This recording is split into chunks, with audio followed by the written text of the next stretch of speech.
Turning points in early May 1942, U.S. and Japanese carrier forces clashed in the Battle of the Coral Sea. While both sides suffered major losses, the U.S. Navy checked a major Japanese offensive for the first time. Then in the Battle of Midway the following month, U.S. carrier aircraft dealt a devastating blow to the Japanese Navy, destroying 4 aircraft carriers. The battle marked the first major U.S. victory against Japan and was a turning point in the war. By shifting the balance of naval power in the Pacific, Midway allowed U.S. forces to take the offensive for the first time.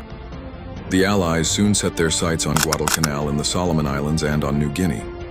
Amphibious invasions and island hopping in August 1942, the United States mounted its first major amphibious landing in World War II at Guadalcanal, using innovative landing craft built by Higgins Industries in New Orleans. By seizing a strategic airfield site on the island, the United States halted Japanese efforts to disrupt supply routes to Australia and New Zealand. The invasion ignited a ferocious struggle marked by 7 major naval battles, 3 major land battles, and almost continuous air combat as both sides sought to control Henderson Field, named after Loy Henderson, an aviator killed at the Battle of Midway. For 6 long months, U.S. forces fought to hold the island. In the end, they prevailed, and the Allies took the first vital step in driving the Japanese back in the Pacific theater. With Guadalcanal in American hands, Allied forces continued to close in on Rabaul in New Britain. As forces under the command of Admiral William F. Bull Halsey moved north through the Solomons, General Douglas MacArthur's troops pushed west along the northern coast of Papua New Guinea, grinding out a hard-fought victory by March 1943.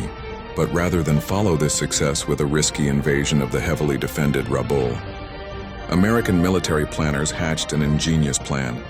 Allied planes and ships would isolate and neutralize Rabaul from the air and sea, while the bulk of MacArthur's forces pushed westward to invade less well-defended islands.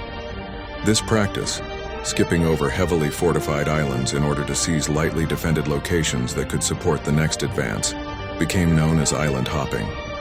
As Japanese strongholds were isolated, defenders were left to weaken from starvation and disease.